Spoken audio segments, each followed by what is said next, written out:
Hello, exam warriors. How are you doing? I hope all of you keeping well. Now I'm back with another video lessons today. I hope you will enjoy it. Now let's start the lessons straight away. Today we'll be dealing with figure of speech part 2, and today we'll be dealing with the figure of speech especially on indirect way of expressing our emotion and thought, and another figure of speech based on sound. Now first we'll be dealing with the indirect way of expressions, both in literature and even in our communication as well. Sometimes we recourse to indirect way of expressions where we find the direct way of expressions sometimes become very brutal, very hurting. So in that case, we recourse to indirect way is the best possible way in order to save ourselves, and at the same time expressing our thought and the message to the persons or to the people whom we want to send across. We can convey our feeling and emotion in that indirect way. Now we'll move to the slide number 1, where we'll see different examples in literature where we use the indirect way to express in literature as well as in communication. Now number one figure of speech today that we'll be studying here is irony. Now see, irony is a very common figure of speech we often use in our day-to-day communication as well, knowingly or unknowingly, but it has a tremendous impact. Now what is the objective of using irony? Now see here, the definition goes this way. In irony, the very opposite of what is said is meant. As I just said, sometimes we take recourse to opposite way of conveying the meaning. Now here in irony, opposite of what is said is meant. Like if I want to say something in order to demean something, but I would definitely recourse to praising someone or somebody. Like an example here given, the marriage counselor files for divorce. Now, generally, a marriage counselor is a person who gives advice on marriages. Now, if that person files for divorce, then it's become irony. Why? Because it is not expected from a marriage counselor to file a divorce. Now, he or she himself filing for divorce, indicating that he or she is in trouble, and that is going against his or her profession. So that is in that sense an irony. So I hope you got it.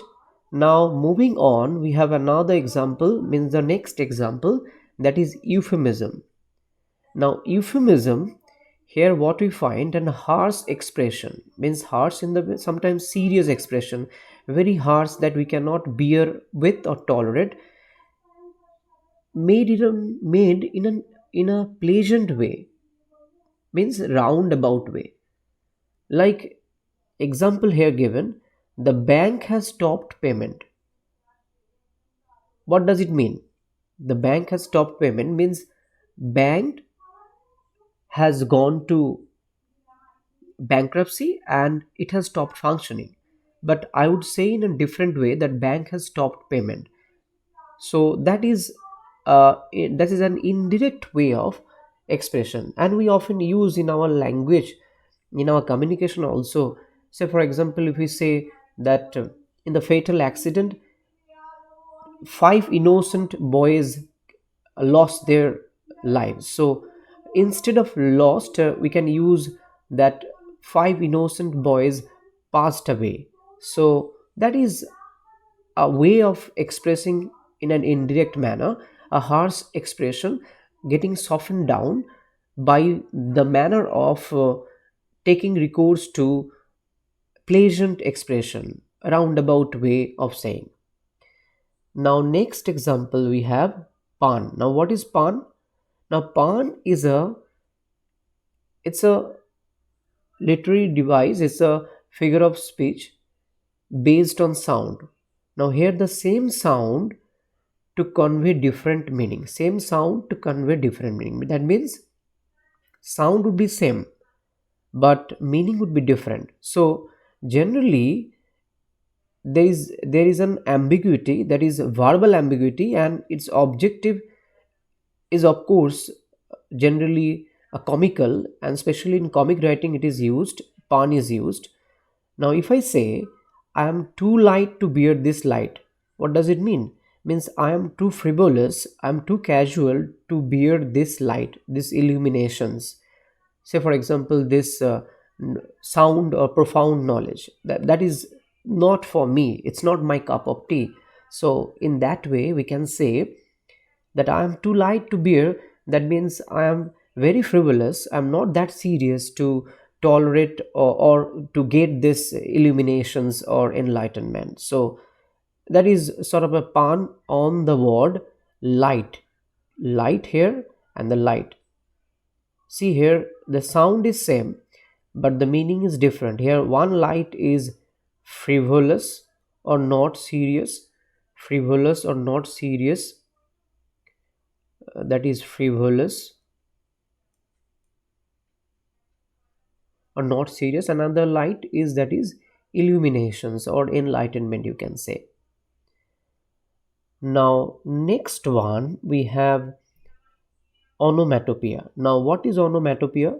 I hope you must be knowing. It is a poetic device, figure of speech, that is based on sound. Now the sound of a word is made to equate sense. That means the very sound suggests its nature. Like we often use in, we see these examples in different poems.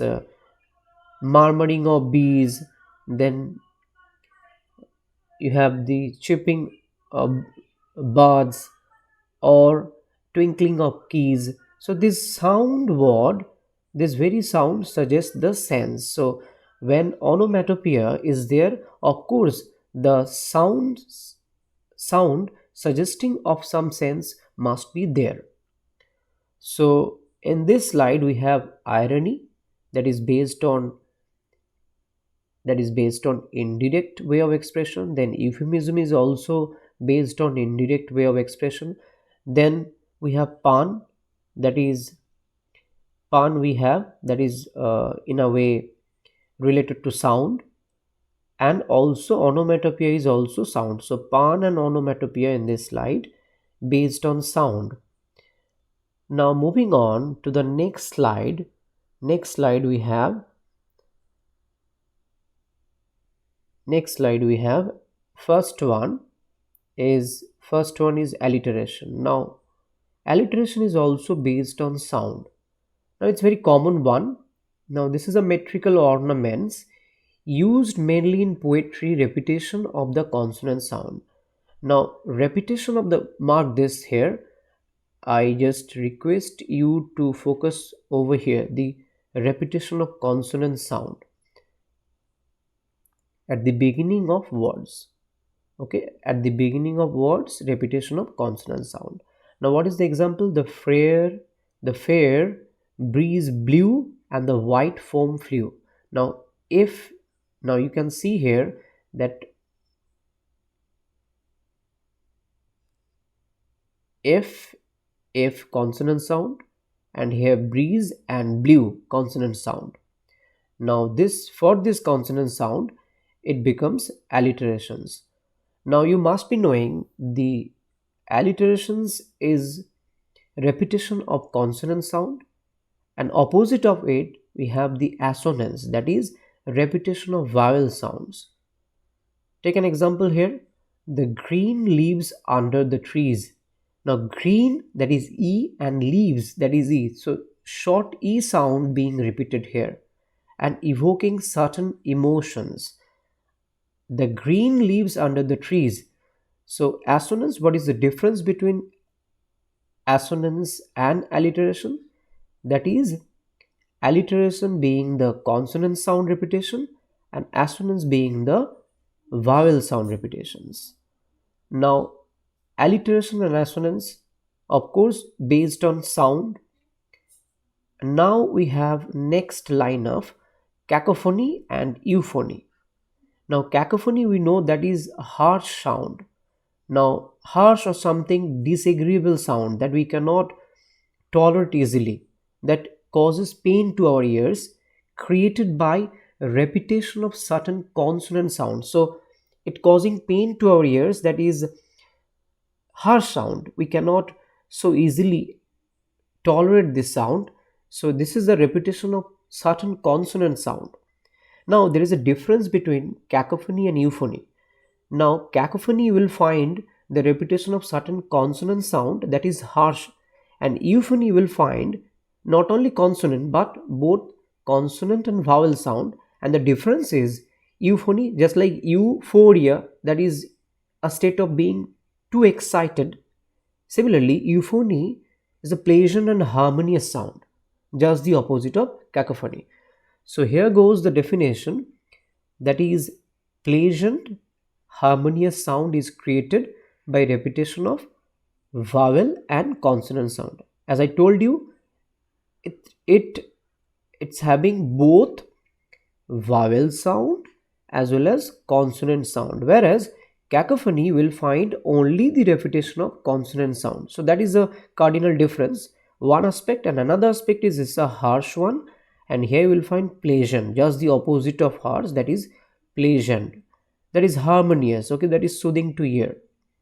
Now, the example here is the soft serene sound of the sea soothed my soul. See, the effect is of course pleasant, and you will find ss alliteration is also there. But since the objective here this sentence serves is of course pleasant, so that's why it's also harmonious sound, so it becomes euphony. So we are getting here sound related figure of speech. First one is alliteration in this slide, then assonance, then we have cacophony, and then we have euphony. I hope you understood all the definition and example as well. Now let's move on to the exercise. Now, based on today's understanding part, we have few examples in the form of practice line of. Let's come to exercise practice session now. Number one exercise that is here is the gentle breeze whispered through. Now, as I told you, whispered through is a what it is. It's a sound, whispered through sound. Now, in the first slide, if you recall, you will find that the last the last example the last example we had onomatopoeia. Now, onomatopoeia is a sound of a word made to equate sense. Sound of a word made to equate sense.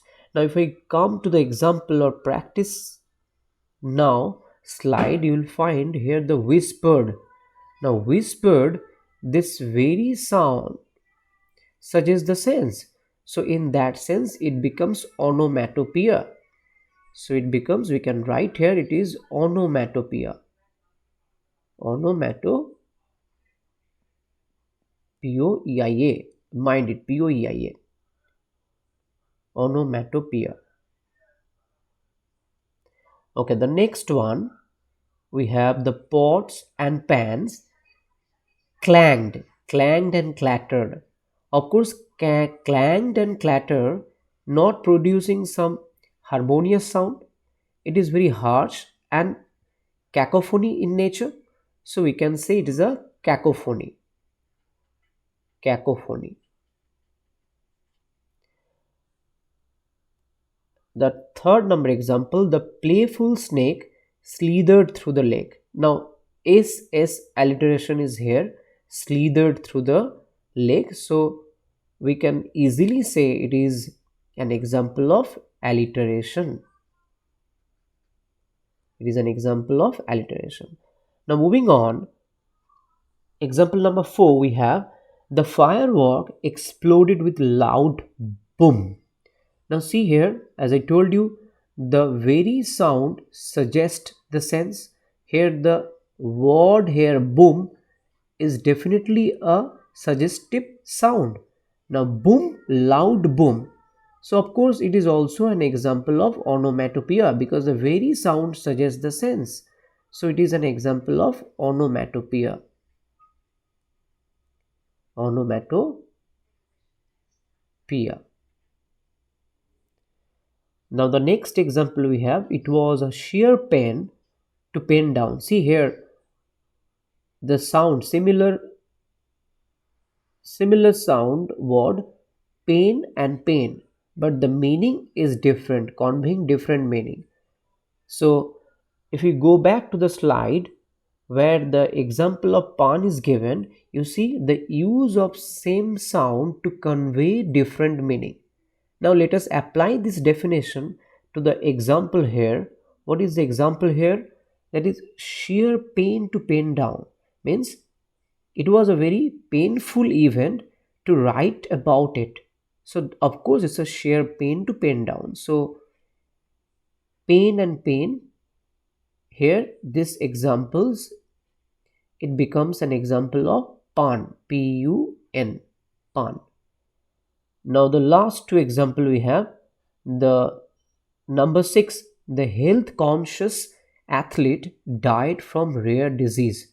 Now see the example, health conscious means one who is very particular about health, and of course we know that athlete means someone who is very particular and taking care minute details about health, his health or her health, and of course his diet also, and died from a rare disease. So see, a athlete dying from a rare disease is something that is beyond one's expectations.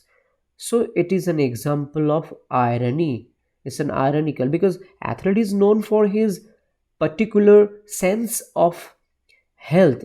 He is or she is very cautious and very particular about health. Now if he or she is dying from rare disease, that's of course an example of irony. It's an ironical statement.